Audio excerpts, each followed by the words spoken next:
قل يا عبادي الذين أسرفوا على أنفسهم لا تقنطوا من رحمة الله. Ikhwatal Islam, saudara kaum muslimin, para tamu Allah rahimani wa rahimakumullah. Alhamdulillah, Allah Subhanahu wa taala kembali kumpulkan kita di dalam masjid Rasulullah sallallahu alaihi wasallam untuk menambah keimanan kepada Allah Subhanahu wa taala dan juga kecintaan kita kepada Rasulullah sallallahu alaihi wasallam. Sehingga itu merupakan nikmat yang luar biasa yang Allah hadiahkan kepada kita bersama. Terutama dikala kita berada di kota Madinah, di antara bentuk rasa syukur kita kepada Allah Subhanahu wa taala adalah menghabiskan waktu kita dalam rangka yang diridhai oleh Allah Subhanahu wa taala. Karena memang dikala kita berada di kota Madinah, yang pertama kali kita tuju adalah Masjid Rasulullah sallallahu alaihi wasallam.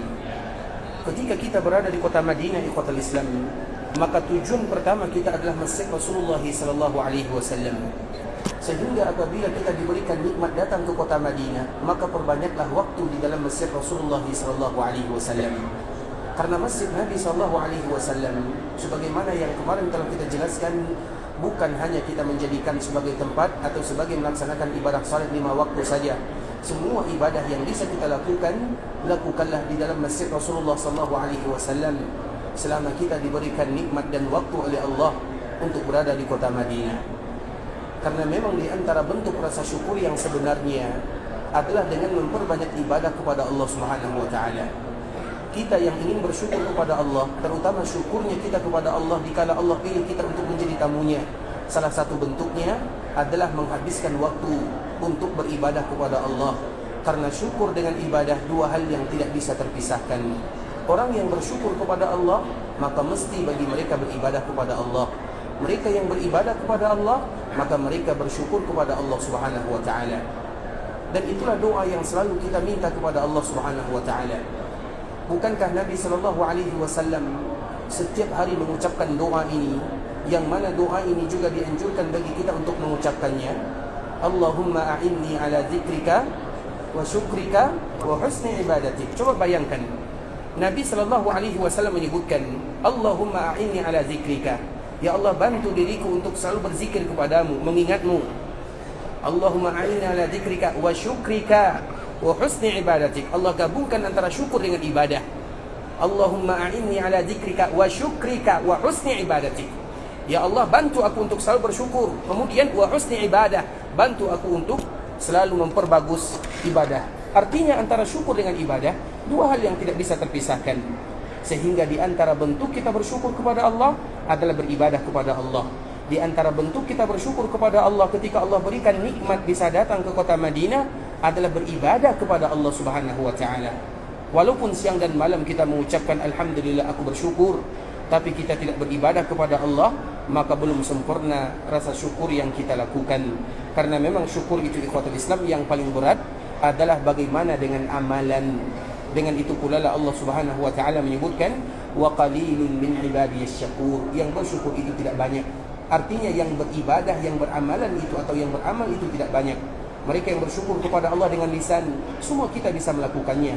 Tapi mereka yang bersyukur kepada Allah dengan amalan dan perbuatan, tentunya tidak semua yang bisa melakukan yang demikian. Maka dengan itulah Allah menyebutkan wa qalilun min ibadiyas syakur. Yang bersyukur itu sedikit sekali di antara hamba-hambaku, kata Allah Subhanahu wa taala. Kemudian salawat beriringkan salam semoga senantiasa tercurahkan buat junjungan alam Nabi kita yang mulia, uswah dan qudwah kita bersama Muhammad bin Abdullah sallallahu alaihi wasallam. Rasulullah sallallahu alaihi wasallam diberikan nama oleh Allah Subhanahu wa taala yang tidak pernah satupun hamba Allah dinamakan dengan nama tersebut. Nama Nabi kita sallallahu alaihi wasallam banyak sekali. Yang masyhur di antara Nabi sallallahu alaihi wasallam atau yang masyhur di antara nama Nabi sallallahu alaihi wasallam ada dua. Yang pertama, nama Nabi sallallahu alaihi wasallam di dalam kitab-kitab sebelumnya dinamakan dengan Ahmad, yang mana arti daripada nama Nabi sallallahu alaihi wasallam orang yang banyak memuji. Karena memang Nabi sallallahu alaihi wasallam adalah orang yang paling banyak memuji Allah Subhanahu wa taala. orang yang paling banyak beristighfar kepada Allah, orang yang paling banyak berzikir kepada Allah Subhanahu wa taala, sehingga namanya adalah Ahmad.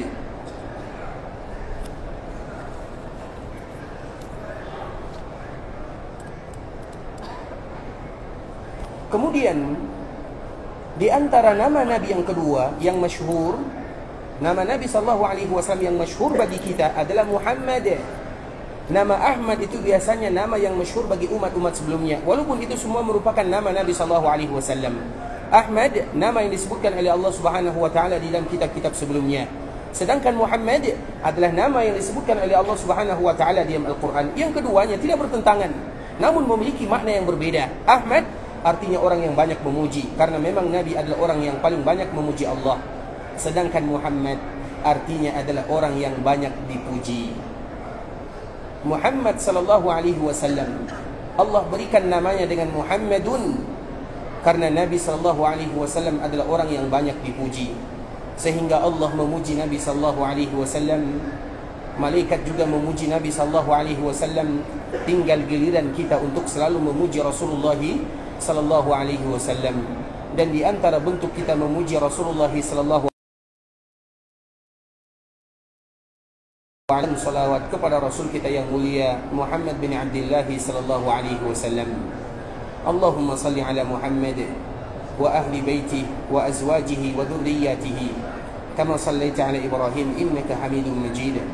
Allahumma barik ala Muhammad wa ahli baitihi wa azwajihi wa dhurriyyatihi kama barakta ala Ibrahim innaka Hamidum Majid. Begitu juga di dalam riwayat yang lain, Allahumma salli ala Muhammad abduka wa rasuluk kama sallaita ala Ibrahim wa barik ala Muhammad wa ala ali Muhammad kama barakta ala Ibrahim innaka Hamidum Majid. Atau juga riwayat yang selalu kita bacakan, Allahumma salli ala Muhammad wa ala ali Muhammad kama sallaita ala Ibrahim wa ala ali Ibrahim innaka Hamidum Majid. Allahumma barik ala Muhammad wa ala ali Muhammad kama barakta ala Ibrahim wa ala ali Ibrahim innaka Hamidum Majid. Dan minimal kita mengucapkan salawat kepada Rasulullah sallallahu alaihi wasallam dengan ungkapan sallallahu alaihi wasallam. Sallallahu alaihi wasallam itu adalah kadar minimal kita mengucapkan salam dan salawat untuk Rasul kita yang mulia sesuai dengan namanya Muhammad, artinya adalah orang yang banyak dipuji. Dan hendaklah kita termasuk orang yang selalu memuji Rasulullah sallallahu alaihi wasallam. Ikhwatul Islam, saudara kaum muslimin, para tamu Allah rahimani wa rahimakumullah. Pada kesempatan kali ini akan kembali melanjutkan pembahasan tentang Masjid Rasulullah sallallahu alaihi wasallam, yang mana ketika Nabi sallallahu alaihi wasallam sampai ke sini, Masjid Rasulullah sallallahu alaihi wasallam pun mulai dibangun. Dan pembangunan Masjid Rasulullah sallallahu alaihi wasallam tahap awal hanya memakan waktu kurang lebih 12 hari lamanya. Dan Nabi sallallahu alaihi wasallam ikut membangun masjidnya. Kadang-kadang Nabi sallallahu alaihi wasallam yang mengangkat batunya, kadang Nabi sallallahu alaihi wasallam yang menyusun batunya. Kemudian ketika Nabi sallallahu alaihi wasallam membangun Masjid Nabawi bersama para sahabatnya, maka di saat itulah Nabi sallallahu alaihi wasallam memberikan motivasi kepada para sahabat yang ikut membangun Masjid Nabawi. Di antara bentuk motivasi yang disebutkan oleh Nabi sallallahu alaihi wasallam mengucapkan untayan-untayan kata yang indah, senandung yang membuat para sahabat semangat untuk bekerja. Di antara salah satu kalimat yang diucapkan oleh Rasulullah sallallahu alaihi wasallam, Allahumma la khaira illa khairal akhirah, Allahumma arham al-ansar wal muhajirah.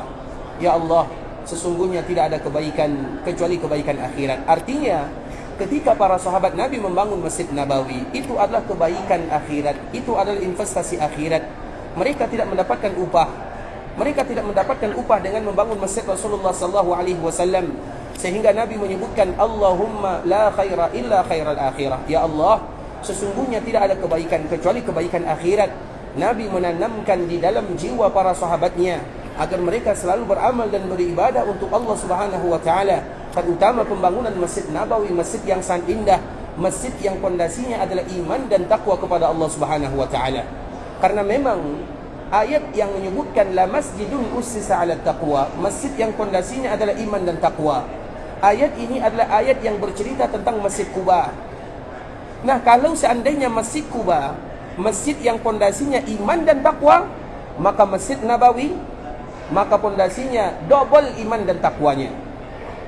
Kita ulang lagi ikhwatal Islam, karena memang ayat ini ketika Allah Subhanahu wa taala menyebutkan bercerita tentang orang-orang yang ada di Quba, dan di antara salah satunya firman Allah, la masjidun usisa 'ala taqwa, artinya masjid yang pondasinya adalah iman dan takwa, yaitu Masjid Quba. Kalau Masjid Quba pondasinya iman dan takwa, maka Masjid Nabawi pondasinya lebih kuat lagi daripada iman dan takwa. Karena memang secara umum Masjid Nabawi jauh lebih mulia dibandingkan dengan Masjid Quba.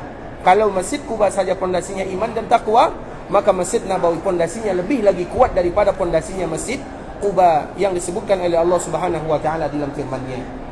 Sehingga Nabi SAW bersenandung, Allahumma la khaira illa khairal akhirah. Ya Allah, tidak ada kebaikan yang sesungguhnya kecuali kebaikan akhirat. Allahumma arham al-ansar wal muhajirah. Ya Allah, sayangilah orang-orang Ansar dan sayangilah orang-orang Muhajirin. Itu yang selalu diucapkan oleh Rasulullah SAW, sehingga para sahabat yang membangun Masjid Nabawi bersama Nabi SAW, mereka semangat, mereka termotivasi sampai selesainya pembangunan Masjid Rasulullah SAW. Kemudian di antara salah satu kemuliaan Masjid Rasulullah SAW, karena tentunya Masjid Nabawi adalah masjid yang sangat mulia, dan nanti akan kita sebutkan di antara kemuliaan Masjid Rasulullah SAW. Namun pada kesempatan kali ini, di antara kemuliaan Masjid Rasulullah SAW adalah masjid yang di dalamnya ada taman di antara taman-taman surga. Kita ulang lagi ikhwatul Islam. Di antara kemuliaan Masjid Rasulullah SAW, di dalamnya ada taman di antara taman-taman surga. Artinya apa? Artinya tidak semua masjid yang dibangun oleh Nabi SAW itu adalah bagian daripada taman di antara taman-taman surga. Kita ulang lagi ikhwatul Islam. Di antara kemuliaan yang sangat indah yang dimiliki oleh Masjid Rasulullah SAW adalah taman di antara taman-taman surga. Sehingga bisa kita simpulkan, tidak semua bangunan masjid yang dibangun oleh Nabi SAW itu adalah bagian daripada taman di antara taman-taman surga. Karena sebelumnya kita telah menjelaskan, taman surga atau Masjid Nabawi, berapa panjangnya kemarin telah kita sebutkan? 70 hasta. Kemudian berapa lebarnya? 60 hasta. Atau 35 kali 30. Itu adalah masjid yang dibangun oleh Nabi SAW bersama para sahabatnya. Kemudian di dalam Masjid Nabawi tersebut ada taman di antara taman-taman surga. Apa maknanya? Maknanya bukan berarti semua masjid yang dibangun oleh Nabi itu adalah bagian daripada taman di antara taman-taman surga. Taman di antara taman surga itu adalah sebahagian yang ada di dalam Masjid Rasulullah SAW. Artinya bukan semua masjid yang tadi panjangnya 35, lebarnya 30, itu adalah bagian di antara taman surga, bukan semuanya. Karena taman surga itu disebutkan oleh Rasulullah SAW di dalam hadis yang dibawakan oleh Imam Bukhari dari sahabat Abu Hurairah radhiyallahu taala anhu, "Ma baina baiti wa minbari raudhatun min riyadil jannah." Nabi memberikan batasan, di antara rumahku, kata Nabi SAW, dan mimbarku adalah taman di antara taman-taman surga. Kalau seandainya semua masjid yang dibangun oleh Nabi adalah bagian daripada taman di antara taman-taman surga, maka tidak ada gunanya Nabi SAW menyebutkan hadis ini. Tidak ada gunanya Nabi memberikan batasan. Tetapi karena Masjid Nabawi semuanya bukan bagian daripada taman surga, maka dengan itulah Nabi SAW menyebutkan ma baina, di antara, berarti di antara keduanya tidak termasuk. Apa kata Rasulullah SAW? Ma baina baiti, di antara rumahku. Berarti rumah Nabi masuk tidak di antara taman surga? Masuk atau tidak? Tidak termasuk.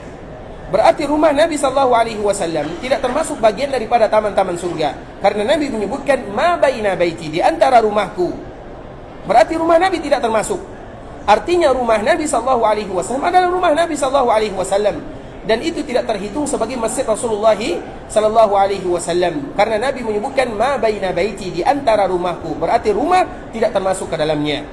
Kemudian ma baina baiti wa mimbari, di antara rumahku dan mimbarku. Mimbar termasuk tidak bagian daripada taman di antara taman surga? Tidak termasuk di dalamnya. Karena Nabi memberikan jarak antara kedua ini. Di antara rumahku dan mimbarku adalah taman di antara taman-taman surga. Berarti rumah dan mimbar itu adalah batasannya. Rumah tidak termasuk, mimbar juga tidak termasuk di dalamnya. Sehingga kalau nanti ada di antara kita yang dimudahkan oleh Allah bisa masuk ke taman surga, ke raudhah, maka carilah di antara keduanya. Dan kita lihat misalnya, kalau di bagian rumah Nabi sallallahu alaihi wasallam, yang mana pada saat sekarang ini sudah menjadi perkuburan Rasulullah sallallahu alaihi wasallam, semua kita mudah bagi kita untuk mengetahuinya. Tapi mimbar Nabi sallallahu alaihi wasallam, karena mimbar Nabi sallallahu alaihi wasallam itu tidak ada lagi. Tapi lokasi mimbar Nabi sallallahu alaihi wasallam, di situ pula lah lokasi mimbar yang ada di zaman sekarang ini. Walaupun mimbar Nabi itu tidak ada lagi. Sehingga kalau ada di antara kita yang nanti dimudahkan bisa masuk ke taman di antara taman-taman surga, maka jangan sejajar dengan mimbar Nabi, tapi masuklah ke bagian dalamnya, agar kita betul-betul yakin untuk mendapatkan taman di antara taman surga. Sehingga Nabi sallallahu alaihi wasallam menyebutkan, "Ma baina baiti wa mimbari raudhatun min riyadil jannah." Di antara rumahku dan mimbarku, berarti rumah dan mimbar tidak termasuk ke dalamnya. Artinya, tidak semua bagian daripada Masjid Nabawi itu adalah taman di antara taman surga. Taman surga itu adalah bagian yang telah disebutkan oleh Rasulullah sallallahu alaihi wasallam. Kemudian ikhwatul Islam, kita akan bacakan hadis Rasulullah sallallahu alaihi wasallam tersebut. Ma baina baiti, di antara rumahku. Tentunya kita semuanya mengetahui rumah mana yang dimaksud oleh Nabi sallallahu alaihi wasallam. Karena rumah Nabi sallallahu alaihi wasallam di kota Madinah sangat banyak. Berapa rumah Nabi sallallahu alaihi wasallam di Madinah? Berapa jumlah rumah Nabi? Berapa rumah Nabi sallallahu alaihi wasallam? 2, 5, 3. Berapa rumah Nabi sallallahu alaihi wasallam? Berapa? Ada yang mengatakan 1. Kalau orang yang mengatakan 1 berarti dia tidak tahu berapa istri Nabi sallallahu alaihi wasallam. Berapa rumah Nabi sallallahu alaihi wasallam? 4. 9 yang lain. 9 yang lain. Siapa yang berani bertanggung jawab angkat tangan? Siapa yang mengatakan 9 angkat tangan? Baik, berapa jumlah rumah Nabi sallallahu alaihi wasallam di Madinah? 9. Kenapa rumah Nabi 9? Karena istri Nabi 9. Istri Nabi itu 11. Siapa yang meninggal? Khadijah. Siapa lagi? Zainab. Berarti tinggal rumah Nabi sallallahu alaihi wasallam 9. Berapa rumah Nabi di sekitar Masjid Nabawi? 9 kurang 1. Berarti 8. Masya Allah. Barakallahu fiik. Masya Allah. Kasih Pak ya. Rumah Nabi sallallahu alaihi wasallam di kota Madinah di sekitar Masjid Nabawi adalah 8. Yang satunya ada di Kuba.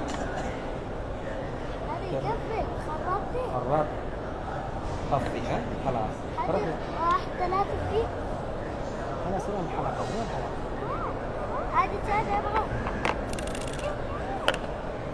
Baik ikhwatul Islam, Nabi sallallahu alaihi wasallam menyebutkan ma baina baiti, di antara rumahku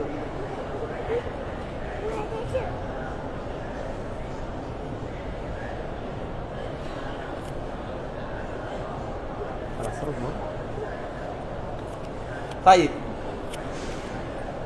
Semoga Allah Subhanahu wa taala menjaga anak-anak kaum muslimin dan juga anak kita semuanya. Nabi sallallahu alaihi wasallam menyebutkan ma baina baiti, di antara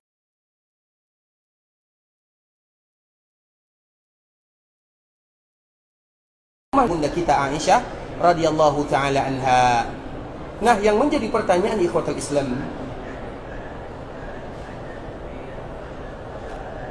kapan ibunda kita Aisyah radhiyallahu taala anha memiliki rumah bersama Nabi sallallahu alaihi wasallam? Yang dimaksud di dalam hadis ini, ma baina baiti wa minbari, di antara rumahku dan rumah ibu, di antara rumahku, arti rumahku ini adalah rumah ibunda kita Aisyah radhiyallahu taala anha, bukan semua rumah Nabi sallallahu alaihi wasallam. Pertanyaannya, kapan Nabi sallallahu alaihi wasallam satu rumah dengan ibunda kita Aisyah radhiyallahu taala anha? Siapa yang bisa tahu? Kapan ibunda kita Aisyah satu rumah dengan Nabi sallallahu alaihi wasallam? Karena kalau Nabi sallallahu alaihi wasallam belum satu rumah dengan ibunda kita Aisyah, berarti rumah Nabi belum ada atau rumah ibunda kita Aisyah belum ada. Bisa dipahami? Nah, apabila kita mengetahui, kita pun akan tahu kapan hadis ini disebutkan oleh Nabi SAW. Apakah hadis ini setelah Nabi SAW membangun Masjid Nabawi, serta merta Nabi SAW langsung menyebutkan ma baina baiti wa minbari raudhatun min riyadil jannah? Tidak mungkin demikian keadaannya. Artinya ada waktu yang terpisah antara pembangunan Masjid Nabawi dengan Nabi SAW menyebutkan taman di antara taman-taman surga. Bisa dipahami? Artinya ada waktu, ada jeda waktu antara pembangunan Masjid Nabawi dengan Nabi SAW menyebutkan bahwa ini merupakan bagian daripada taman di antara taman-taman surga. Sehingga kita harus tahu kapan Nabi SAW bersama ibunda kita Aisyah radhiyallahu taala anha. Baik, kapan Nabi menikah dengan ibunda kita Aisyah? Kapan? Sebelum hijrah dari Mekah menuju Madinah. Baik, kapan Nabi bergabung dengan ibunda kita Aisyah? Kapan Nabi SAW satu rumah dengan ibunda kita Aisyah? Ada yang menyebutkan ikhwatul Islam 1 tahun setelah Nabi SAW berada di kota Madinah, ibunda kita Aisyah sudah berada di kota Madinah, namun belum satu rumah dengan Rasulullah SAW. Sebelum terjadi perang Badar, maka di saat itulah Nabi SAW sudah bergabung atau sudah satu rumah dengan ibunda kita Aisyah. Artinya bisa jadi antara jarak pembangunan Masjid Nabawi dengan hadis ini kurang lebih 1 tahun lamanya. Ketika Nabi SAW membangun Masjid Nabawi, belum disebutkan oleh Nabi bahwa di dalamnya ada taman di antara taman-taman surga. Ketika Nabi SAW sudah ada rumah untuk ibunda kita Aisyah, maka baru Nabi menyebutkan ma baina baiti. Karena tidak mungkin Nabi memberikan batasan di antara rumahku, pada rumah Nabi belum ada. Di antara rumahku, mana rumah Nabi SAW belum ada. Dan rumah ini maknanya adalah rumah ibunda kita Aisyah radhiyallahu taala anha. Ma baina baiti wa minbari raudhatun min riyadil jannah. Kemudian kita kembali menyambung ikhwatul Islam. Hadis Rasulullah SAW, ma baina baiti, di antara rumahku dan mimbarku adalah taman di antara taman-taman surga. Pembahasan ini adalah pembahasan yang hanya sekedar berulang saja ikhwatul Islam, yaitu berbicara tentang mimbar Rasulullah SAW. Mimbar Rasulullah SAW, di dalam sebuah hadis ada salah seorang sahabat yang menyebutkan, tidak ada di antara kalian yang tahu bagaimana sifat mimbar Nabi SAW kecuali aku. Sahabat ini mengatakan, tidak ada di antara kalian yang tahu bagaimana sifat mimbar Nabi SAW kecuali diriku. Kenapa demikian keadaannya? Karena bisa jadi generasi sahabat yang mengetahui bagaimana mimbar Nabi SAW, mereka semuanya rata-rata sudah dipanggil oleh Allah Subhanahu wa taala. Atau hadis ini adalah hadis yang disebutkan oleh sahabat Nabi SAW kepada generasi-generasi berikutnya, atau generasi yang tidak berjumpa dengan Rasulullah SAW. Sehingga dia mengatakan, tidak ada di antara kalian yang tahu bagaimana sifat mimbar Nabi kecuali diriku. Kemudian setelahnya dia pun menyebutkan di antara sifat mimbar Nabi itu adalah mimbar yang terbuat dari kayu. Kayu tersebut adalah kayu yang berasal dari hutan yang ada di kota Madinah, kayu yang tidak ada durinya. Artinya mimbar yang sangat sederhana. Kemudian dia menyebutkan bagaimana sifat mimbar Rasulullah SAW, karena memang mimbar yang dipakai oleh Rasulullah SAW adalah mimbar yang sudah terbakar oleh api. Karena memang Masjid Nabawi ada 5 atau 6 kejadian Masjid Nabawi ini sering terbakar. Masjid Nabawi itu sering terbakar. Mungkin ada 4 kali atau 5 kali kejadian yang pernah membakar Masjid Rasulullah SAW. Sehingga dengan terbakarnya Masjid Nabawi, maka terbakarlah sesuatu yang dulu pernah dibangun oleh Nabi SAW. Mimbar Nabi, mana mimbar Nabi? Sudah terbakar. Mana tiang pembangunan Masjid Nabawi atau tiang Masjid Nabawi yang dulu dibangun oleh Nabi SAW? Sudah terbakar. Dan dulu ikhwatul Islam, Masjid Nabawi adalah masjid yang sangat sederhana, yang hanya terbuat dari pelepah daun kurma, yang terbuat dari batang kurma, yang terbuat dari kayu-kayu biasa, sehingga dikala terjadi kebakaran mudah terbakarnya. Kemudian setelah terbakar dikembalikan lagi, sehingga semua dulu yang dibangun oleh Nabi SAW dan para sahabatnya tidak lagi tersisa. Karena memang peninggalan Nabi SAW, rata-rata peninggalan Nabi SAW dulu sulit bagi kita untuk memastikan apakah ini betul-betul peninggalan Nabi SAW. Di zaman Nabi tidak terjadi kebakaran, namun setelah zaman Nabi SAW sering terjadi kebakaran. Nah, peninggalan-peninggalan Nabi SAW banyak ditinggalkan di Masjid Nabawi dan juga banyak ditinggalkan di rumah para istrinya. Nah, kita tahu terjadi kebakaran di Masjid Nabawi, kadang-kadang juga terjadi kebakaran di rumah ibunda kita atau di rumah para ummahatul mukminin. Nah, dengan itulah para ulama, dan di antara salah satunya adalah dinukilkan oleh Imam Ibnu Katsir rahimahullahu taala dalam kitabnya Al-Bidayah, bahwa peninggalan Nabi SAW itu sulit bagi kita sekarang untuk memastikannya. Tidak ada di antara kaum muslimin yang berani mengatakan bahwa ini betul-betul peninggalan Nabi SAW, karena terjadinya kebakaran, karena terjadinya kekurangan, sehingga peninggalan-peninggalan Nabi SAW berupa baju Nabi. Apakah sampai sekarang masih ada baju Nabi SAW? Tidak bisa di antara kita yang memastikan secara pasti bahwa ini adalah baju Nabi. Apakah masih ada pedang Nabi SAW? Tidak ada di antara kita yang memastikan secara pasti bahwa ini adalah pedang Nabi SAW. Kalau ada, alhamdulillah. Tapi kalau tidak ada, juga tidak menjadi masalah. Karena memang Nabi SAW meninggalkan kepada kita bukan peninggalannya, tapi yang ditinggalkan oleh Nabi adalah agama. Kalau seandainya peninggalan Nabi seperti baju Nabi, rambut Nabi, pedang Nabi, sendal Nabi, tidak ada di antara kaum muslimin yang bisa memastikan secara sanad bahwa ini pasti sampai kepada Nabi SAW. Kenapa demikian? Yang pertama, terjadi kebakaran di kota Madinah sering terjadi di Masjid Nabawi. Yang kedua, seringnya terjadi peperangan di antara kaum muslimin dan orang-orang yang ada di luarnya. Sehingga Imam Ibnu Katsir menyebutkan tidak ada di antara kita yang bisa memastikan. Dan kita tahu siapa Imam Ibnu Katsir.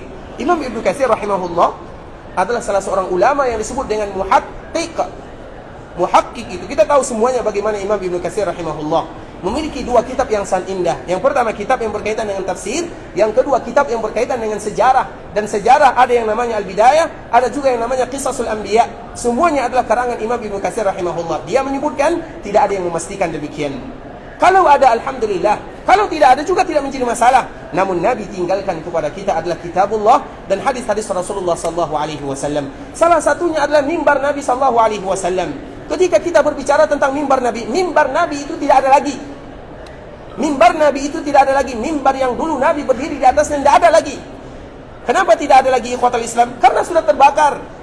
Namun di antara salah satu bentuk karunia Allah Subhanahu wa taala kepada Rasulullah SAW untuk membuktikan kepada kita bagaimana mudahnya Allah membangkitkan manusia, bahwa mimbar Nabi yang dulu Nabi berdiri di atasnya, mimbar itu pula lah nanti akan dibangkitkan oleh Allah Subhanahu wa taala di akhirat sana. Apa maknanya ikhwatul Islam? Mimbar Nabi, semua kaum muslimin sepakat bahwa itu tidak ada lagi di dunia karena sudah terbakar.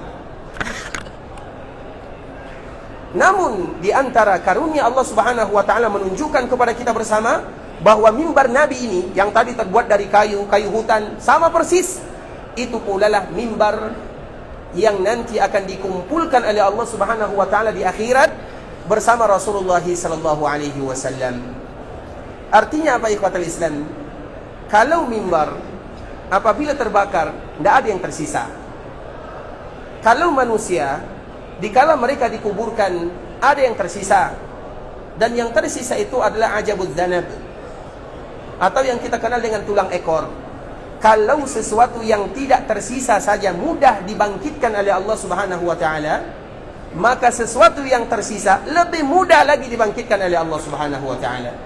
Karena memang di antara salah satu keraguan yang terjadi di kalangan kaum muslimin, atau mereka-mereka yang ingin memberikan keraguan kepada kaum muslimin, adalah masalah kebangkitan. Kita kaum muslimin mengetahui bahwa kehidupan kita di dunia tidaklah lama. Kehidupan kita yang abadi untuk selama-lamanya adalah kehidupan yang berikutnya, yang kita kenal dengan kehidupan akhirat. Maka disebut dengan akhirat karena itu adalah kehidupan akhir, dan kita akan berada di sana untuk selama-lamanya. Di antara salah satu keraguan yang sudah mulai ditanamkan kepada kaum muslimin adalah bagaimana Allah Subhanahu wa taala membangkitkan manusia, sehingga di antara salah satu keutamaan mengapa kita dianjurkan membaca surat Al-Baqarah. Surat Al-Baqarah itu ikhwatul Islam bercerita, ada 5 cerita minimal. Di dalam surah Al-Baqarah ada 5 cerita bagaimana Allah Subhanahu wa taala membangkitkan sesuatu yang sudah musnah dan sesuatu yang sudah punah, kemudian dibangkitkan oleh Allah Subhanahu wa taala. Misalnya cerita tentang Nabi Ibrahim alaihi salam. Nabi Ibrahim meminta kepada Allah Subhanahu wa taala Ya Allah, perlihatkan kepadaku bagaimana engkau membangkitkan manusia, atau bagaimana engkau akan membangkitkan makhlukmu. Permintaan Nabi Ibrahim bukan berarti Nabi Ibrahim alaihissalam tidak yakin kepada Allah subhanahu wa ta'ala. Karena yakin itu ada beberapa tingkatan. Ada haqqul yakin, ada ainul yakin, ada lagi ru'yal yakin. Yakin itu ada 3 tingkatan. Dan tingkatan yang paling tinggi daripada keyakinan tersebut adalah dikala kita langsung menyaksikannya bagaimana mukjizat Allah subhanahu wa ta'ala. Sehingga dikala Nabi Ibrahim meminta kepada Allah, ya Allah, bagaimana engkau akan membangkitkan makhlukmu? Bukan berarti Nabi Ibrahim tidak yakin kepada Allah. Namun Nabi Ibrahim ingin melihat dengan ainul yakin, dengan mata kepalanya, bagaimana Allah membangkitkan makhluknya. Kemudian diceritakan oleh Allah subhanahu wa ta'ala dalam surah Al-Baqarah, kalau engkau ingin tahu wahai Ibrahim, maka ambillah 4 burung. Kemudian burung tersebut disembelih, kemudian dipotong dengan pembeli. Setelah engkau potong dengan potongan yang kecil, kemudian yang satu bagian diletakkan di bukit ini, satu bagian diletakkan di bukit itu, satu bagian lagi diletakkan di bukit fulan, satu bagian diletakkan di bukit yang lain. Kemudian Nabi Ibrahim pun melakukan yang demikian. Setelah Nabi Ibrahim melakukan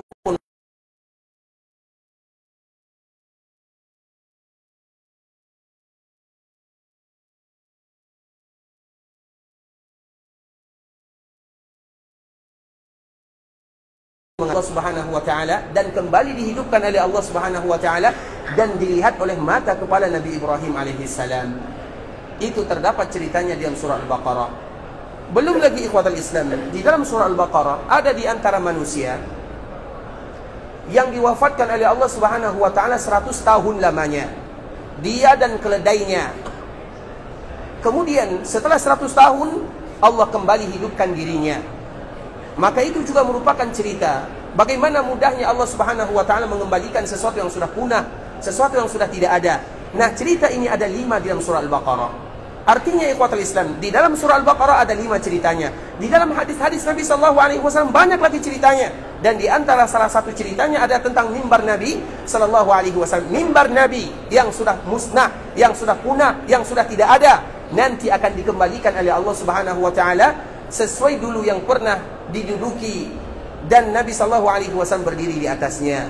Maka itu merupakan di antara salah satu rahasia Allah subhanahu wa ta'ala ingin meyakinkan manusia bahwa yang namanya hari kebangkitan itu pasti adanya.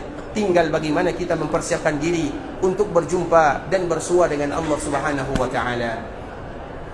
Sehingga Rasulullah SAW, kita kembalikan kepada hadis Nabi SAW, ma baina baiti wa mimbari, di antara rumahku dan mimbarku. Mimbar tadi telah kita jelaskan.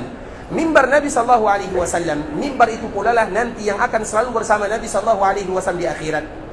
Nabi akan selalu bersama mimbarnya di dunia, dan Nabi pun akan selalu bersama mimbarnya di akhirat sana. Mimbar Nabi SAW tadi telah kita sebutkan. Dan mimbar Nabi SAW ada 3 anak tangganya. Biasanya Nabi SAW berdiri di anak tangga yang kedua. Kadang-kadang Nabi juga berdiri di anak tangga yang ketiga. Sehingga apabila ada kaum muslimin, yang mungkin di masjid-masjid kaum muslimin ada 3 anak tangganya, kalau ada di antara mereka yang berdiri di anak tangga yang kedua, tidak menjadi masalah. Kalau ada juga imam atau khatib yang berdiri di anak tangga yang ketiga, juga tidak menjadi masalah. Karena memang Nabi SAW melakukan yang demikian dimanapun mereka berdiri, juga tidak menjadi masalah. Bahkan kalau ada imam, misalnya kita sedang sholat Jumat, kemudian tiba-tiba ada imam, dia tidak mau naik mimbar, tiba-tiba dia berdiri, kemudian langsung mengucapkan Assalamualaikum. Kemudian muazzin pun mengumandangkan azan, kemudian dia berkhutbah. Apakah khutbahnya sah atau tidak? Sah atau tidak khutbahnya? Padahal dia tidak naik mimbar, mimbarnya ada, tapi dia tidak menggunakan mimbar tersebut. Sah atau tidak? Sah, tidak menjadi masalah, tidak ada halangannya. Artinya ikhwatul Islam, masa mimbar adalah sesuatu yang biasa. Makanya kalau ada kaum muslimin yang mimbarnya 2, 3, 4, 5 juga tidak menjadi masalah. Kalau mereka pun tidak menggunakan mimbar juga tidak menjadi masalah. Bisa dipahami? Karena mimbar itu ikhwatul Islam. Apa arti mimbar? Siapa yang tahu apa arti mimbar? Mimbar adalah kalimat yang selalu kita ucapkan setiap hari. Tapi apa maknanya? Siapa yang tahu apa arti mimbar? Siapa yang tahu, angkat tangan. Kenapa mimbar disebut dengan mimbar? Nanti cari di rumah ya. Nanti kenapa mimbar disebut dengan mimbar, cari sendiri di internet. Alhamdulillah sekarang mudah untuk mencarinya. Tapi ikhwatul Islam, mimbar itu artinya adalah sesuatu yang tinggi. Mimbar itu artinya sesuatu yang tinggi. Maka itulah mimbar. Ketika kita ada mimbar, alhamdulillah. Ketika tidak ada mimbar juga tidak menjadi masalah. Makanya kalau ada di antara kaum muslimin yang membangun masjid, kemudian mereka meletakkan mimbar, ada 3 anak tangga, alhamdulillah. Kalau ada mimbarnya yang berbeda juga tidak menjadi masalah. Itu adalah sesuatu yang tidak dipermasalahkan. Karena mimbar itu apakah termasuk di antara syarat Jumat atau rukun Jumat? Yang mana?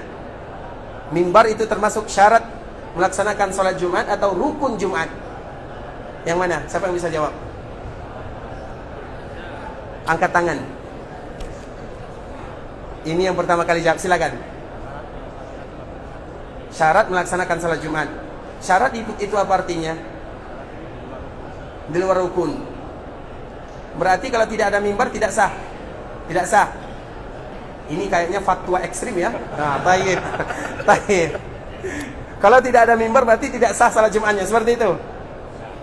Dulu Nabi tidak ada mimbarnya dan Nabi tetap berkhutbah. Berarti tidak sah mimbar Nabi, khutbah Nabi sallallahu alaihi wasallam.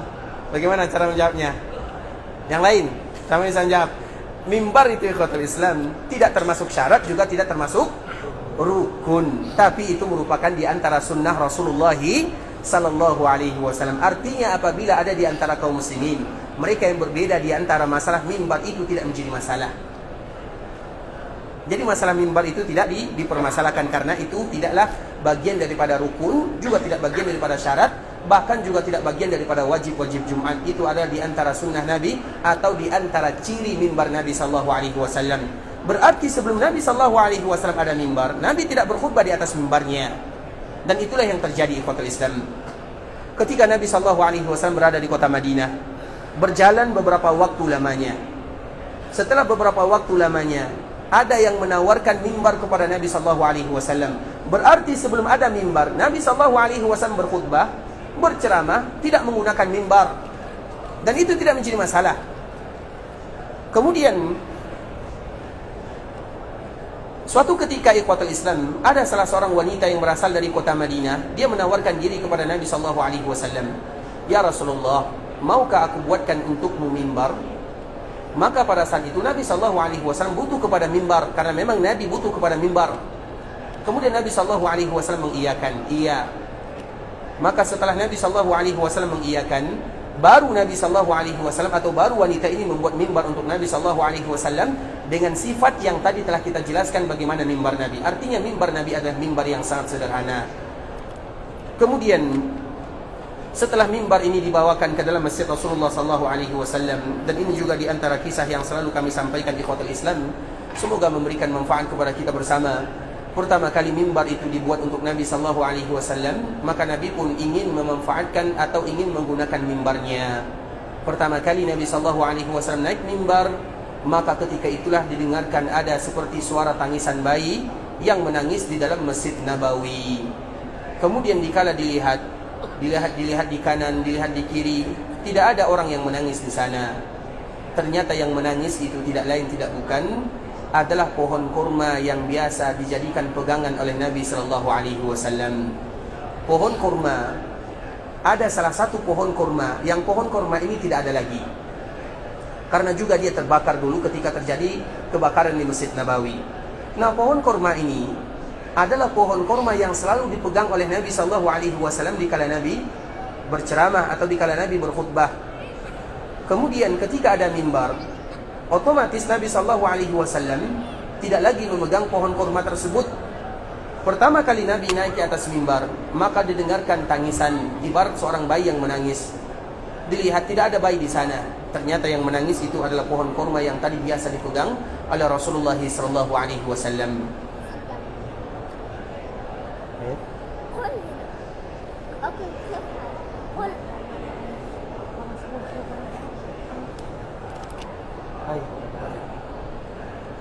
Kemudian ikhwatul Islam, maka ketika Nabi sallallahu alaihi wasallam ingin memulai khutbahnya, Nabi sallallahu alaihi wasallam kembali turun dari mimbarnya.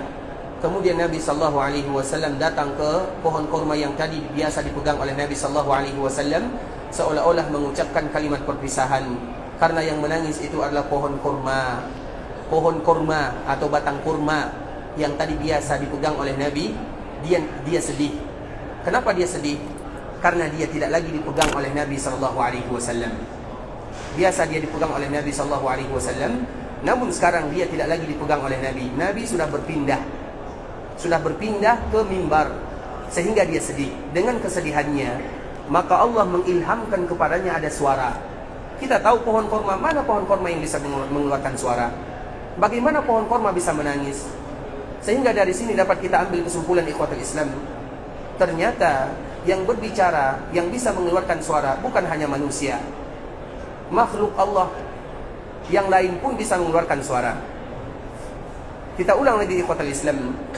Yang bisa mengeluarkan suara itu bukan hanya manusia. Yang bisa berbicara itu bukan hanya manusia. Bahkan makhluk Allah yang lain pun mereka bisa berbicara. Pohon kurma dia menangis dengan sejadi-jadinya. Kemudian Nabi SAW turun, Nabi memegangnya. Kemudian dikala Nabi pegang, maka hilanglah tangisannya sedikit demi sedikit. Dan Nabi menyebutkan, kalau aku tidak melakukan yang demikian, aku tidak turun dari mimbarku, aku tidak menghampirinya, maka dia akan menangis sampai hari kiamat. Artinya apa ikhwatul Islam? Karena dia ditinggal oleh Nabi SAW, dan dia berada di dalam lautan kesedihan karena ditinggal oleh manusia yang paling mulia, Muhammad bin Abdullah SAW. Dan yang berbicara, yang bisa mengeluarkan suara bukan hanya manusia, tapi makhluk lain pun bisa mengeluarkan suara.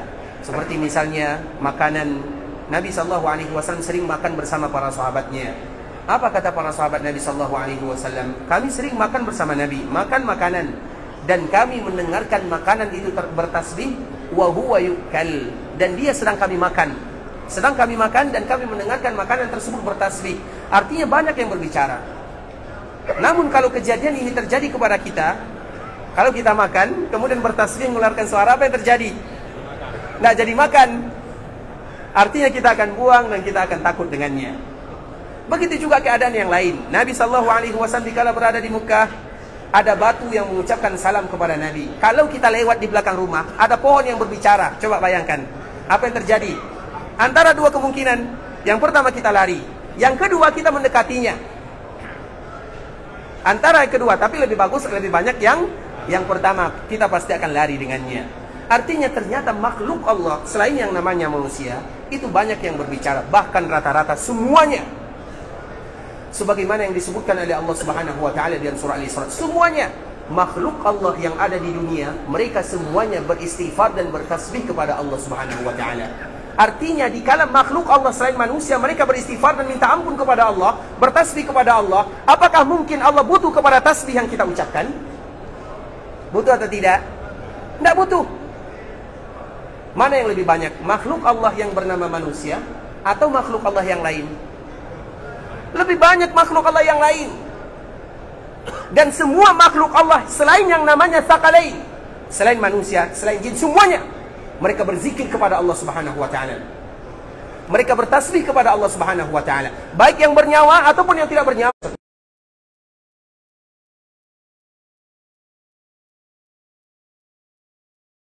Zammut ta'wil.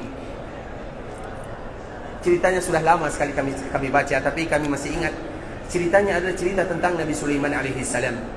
Seorang Nabi yang diberikan ilham oleh Allah, kekuatan oleh Allah, bisa memahami makhluk-makhluk atau ungkapan makhluk yang lainnya selain manusia. Nabi Sulaiman, dia pernah ingin mengambil pakaiannya. Kemudian di pakaian tersebut ada hewan, ada namanya hewan, kami tidak tahu namanya. Mungkin sebagian kita tahu namanya. Dia hewan itu, dia banyak kakinya, panjang warna merah, banyak kakinya. Apa nama hewan tersebut? Apa? Kaki seribu ya. Taib. Kami tidak tahu namanya ya. Tapi itulah di antara bentuk hewan, sifat hewan tersebut. Biasanya kaki seribu tadi ya. Biasanya kaki seribu ini kadang-kadang bersembunyi di kain atau di tempat yang lainnya. Kemudian dikala Nabi Sulaiman mengambil pakaiannya, maka dilihatlah kaki seribu ini, hewan ini, ternyata dia sedang kakinya menuju ke arah atas. Kemudian dikala Nabi Sulaiman mengambil pakaiannya, maka kaki seribu ini Dia menegur Nabi Sulaiman. Wahai Sulaiman, karena Sulaiman paham. Wahai Sulaiman, kenapa engkau mengganggu diriku? Tidakkah engkau tahu bahwa aku sedang bertasbih kepada Allah Subhanahu wa taala? Artinya ikhwatul Islam, ketika Allah memerintahkan kita beribadah, bertasbih, berzikir, bukan berarti Allah butuh kepada zikir yang kita ucapkan. Mudah bagi Allah menciptakan makhluk yang selalu berzikir kepadanya. Bukankah ada makhluk Allah? Karena tidak ada. Coba bayangkan ikhwatul Islam, di dalam sebuah riwayat disebutkan tidak ada malaikat, tidak ada makhluk Allah, atau tidak ada di bumi Allah ini satu jengkal, jaraknya hanya satu jengkal, tidak ada yang kosong kecuali ada malaikat yang selalu bertasbih kepada Allah Subhanahu wa taala. Sehingga Allah tidak butuh lagi kepada yang namanya manusia. Tetapi yang manusia butuhkan adalah Allah Subhanahu wa taala. Ketika Allah perintahkan kita beribadah, artinya ibadah yang kita lakukan bukan Allah yang butuh, tetapi kita yang butuh. Ketika kita ingin beramal, maka amalan tersebut bukan Allah yang butuh kepada amalan, tapi kita yang butuh kepada amalan. Ketika kita melakukan kebaikan, yang butuh kepada kebaikan tersebut adalah kita yang melakukannya. Sehingga Allah menyebutkan dalam surah Al-Isra, in ahsantum ahsantum li anfusikum wa in asatum falaha. Itu kaidah di dalam melakukan kebaikan dalam kehidupan dunia. Kalau kalian melakukan kebaikan, maka kebaikan itu akan kembali kepada kalian, bukan kembali kepada Allah. Wa in asatum, dikala kalian melakukan keburukan, falaha, maka itu pun akan kembali kepada kalian. Artinya Allah tidak butuh kepada kita. Kita beribadah siang dan malam, Allah tidak butuh. Kita pun ingkar kufur, Allah juga tidak terpengaruh dengannya. Dengan itulah Rasulullah SAW menyebutkan, kalau seandainya semua manusia beribadah siang dan malam kepada Allah, tidak ada satupun mereka yang bermaksiat, satupun tidak ada yang bermaksiat, maka itu tidak akan menambah kekuasaan Allah. Allah tetap kuasa. Manusia beribadah, mereka tidak beribadah, Allah tetap maha kuasa. Kemudian kalau seandainya semua manusia tidak ada satupun yang beriman kepada Allah, itu pun tidak akan mengurangi kekuasaan Allah Subhanahu wa taala. Makanya di dalam ayat yang selalu kita bacakan ikhwatul Islam, ada di dalam ayat yang selalu kita sebutkan dan selalu kita dengarkan, wa itta'adzana rabbukum la in syakartum la azidannakum wa la in kafartum inna adabi la syadid. Semua kita hafal ayat ini karena kita sering mendengarnya. Tapi siapa di antara kita yang tahu apa ayat berikutnya? Siapa yang hafal? La in syakartum la azidannakum wa la in kafartum inna adabi la syadid. Semua kita hafal. Tapi siapa di antara kita yang hafal ayat berikutnya? Ayo, angkat tangan. Siapa yang hafal?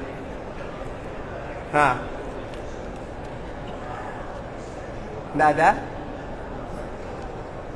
Baik, ikhwatul Islam, nanti cari sendiri ya. Nanti cari sendiri apa ayat berikutnya. Karena ayat berikutnya menyebutkan artinya, wa idh qala Musa in takfuru antum. Dan ketika Nabi Musa mengatakan, tentunya ini merupakan firman Allah Subhanahu wa taala, kalau seandainya semua kalian ingkar kepada Allah, tidak ada satupun yang beribadah kepada Allah, ketahuilah Allah Subhanahu wa taala Maha Kaya dan Allah Subhanahu wa taala berat siksaannya. Itu adalah ayat berikutnya. Artinya ketika Allah memerintahkan kita bersyukur, bukan berarti Allah butuh. Makanya di dalam ayat berikutnya itu penerangan atau keterangan di dalam ayat wa itta'adzana rabbukum la in syakartum la azidannakum wa la in kafartum inna adzabi lasyadid. Nah, ikhwatul Islam, kita kembalikan lagi kepada hadis Rasulullah sallallahu alaihi wasallam, ma baina baiti wa minbari rawdatun min riyadil jannah. Mimbar ini sebagaimana disebutkan, dia menangis. Ternyata dia mengeluarkan suara, mengungkapkan perasaannya, bagaimana kecintaannya kepada Rasulullah sallallahu alaihi wasallam. Karena memang kita semua ikhwatul Islam wajib mencintai Rasulullah sallallahu alaihi wasallam, sehingga kecintaan kita jangan sampai kalah dengan makhluk-makhluk yang lainnya. Yang mencintai Nabi itu semuanya sesuai dengan nama Nabi. Nama Nabi adalah Muhammadun sallallahu alaihi wasallam. Semua makhluk yang ada di bumi, mereka mencintai Nabi sallallahu alaihi wasallam kecuali as-saqalain, kecuali yang namanya manusia dan jin. Tidak semuanya mencintai Nabi sallallahu alaihi wasallam di dunia. Makanya pernah suatu ketika ikhwatul Islam, ketika Nabi sallallahu alaihi wasallam pergi berdagang ke sebuah daerah Syam, yang mana pada waktu itu Nabi sallallahu alaihi wasallam masih berumur 23 tahun atau 24 tahun.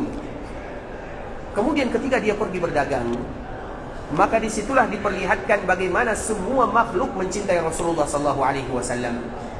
Ketika Nabi duduk, bernaung di atas atau di bawah pepohonan, maka pepohonan ini secara otomatis dia menunduk dan melindungi Nabi sallallahu alaihi wasallam dari cahaya. Karena memang di musim panas itu perdagangannya ke daerah Syam. Kalau di musim dingin itu perdagangannya ke daerah Yaman. Nah, ketika Nabi sallallahu alaihi wasallam pergi ke Syam dengan terik matahari itu kuat, setiap kali Nabi berteduh di atas sebuah pepohonan, maka semuanya pepohonan yang disinggahi oleh Nabi sallallahu alaihi wasallam secara otomatis menunduk melindungi Nabi sallallahu alaihi wasallam. Artinya dia cinta kepada Nabi sallallahu alaihi wasallam, padahal Nabi belum lagi menjadi nabi dan menjadi rasul. Kemudian begitu juga setiap kali Nabi sallallahu alaihi wasallam melakukan safar, ada awan yang selalu melindungi Nabi sallallahu alaihi wasallam. Artinya semua makhluk ikhwatul Islam, mereka cinta dan sayang kepada Rasulullah sallallahu alaihi wasallam. Baik itu sebelum Nabi menjadi nabi dan menjadi rasul, apalagi setelah Nabi.